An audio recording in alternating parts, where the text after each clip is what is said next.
মমতা বন্দ্যোপাধ্যায়ের নেতৃত্বাধীন পশ্চিমবঙ্গ সরকার রাজ্যের সাধারণ মানুষ ও মহিলাদের আর্থিক উন্নতির লক্ষ্যে একাধিক জনকল্যাণমূলক প্রকল্প চালু করেছে। এই প্রকল্পগুলির মধ্যে লক্ষ্মীর ভাণ্ডার প্রকল্প সবথেকে বেশি জনপ্রিয়, যা মহিলাদের আর্থিক সহায়তা প্রদান করে থাকে। সম্প্রতি কানাঘুষো শোনা যাচ্ছে যে এই প্রকল্পে মাসিক ভাতার পরিমাণ নাকি বাড়ানো হয়েছে, এবং কতটা সত্যি আপনাদেরকে এই ভিডিওতেই জানাবো। বর্তমানে লক্ষ্মীর ভাণ্ডার প্রকল্পের আওতায় সাধারণ শ্রেণীর মহিলারা প্রতি মাসে 1000 টাকা করে পান, তবে তফসিলি জাতি এবং উপজাতি শ্রেণীর মহিলারা প্রতি মাসে 1200 টাকা করে পান। নতুন তথ্য অনুযায়ী ভাতার পরিমাণ বাড়িয়ে 2100 টাকা পর্যন্ত করার পরিকল্পনা রয়েছে। যদিও সরকারিভাবে এখনও কোনো ঘোষণা হয়নি, তবে ধারণা করা হচ্ছে 2026 সালের বিধানসভা নির্বাচনের আগে এই সিদ্ধান্ত কার্যকর করা হতে পারে। তবে ভালো করে জেনে রাখুন যে 2026 সালে বিধানসভা নির্বাচনের আগে এই সিদ্ধান্ত কার্যকর করা হতে পারে, তবে এখন কিন্তু এটা পাওয়া যাবে না।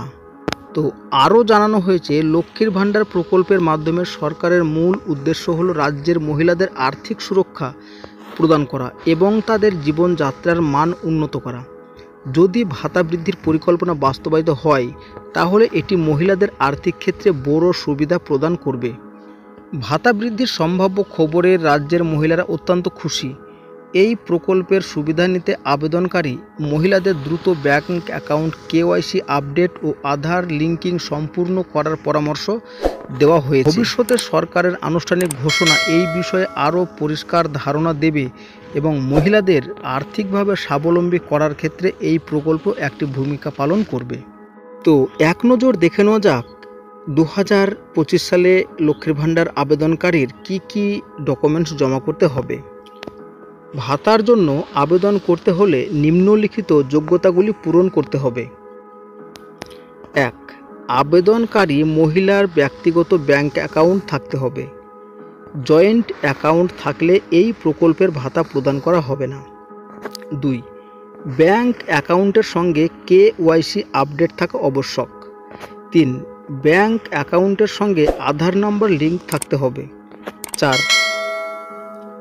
আবেদনকারীর বয়স 25 থেকে 60-এর মধ্যে হতে হবে। আপনারা তো জেনেই গেলেন যে আপাতত এখন লক্ষ্মীর ভাণ্ডারের টাকা কিন্তু বাড়ানো হচ্ছে না, তো এটা বাড়ানো হবে। তো আপনাদেরকে জানালাম 2026 সালে বিধানসভা নির্বাচনের আগে কিন্তু এইটা কার্যকর হতে পারে, তো এখন কিন্তু হবে না, এটা একদম নিশ্চিত। তো বন্ধুরা, আপডেটটি এতটুকুনি। কেমন লেগেছে অবশ্যই জানাবেন, আর ভালো লাগলে আমাদের চ্যানেলের সাথে জুড়ে থাকবেন।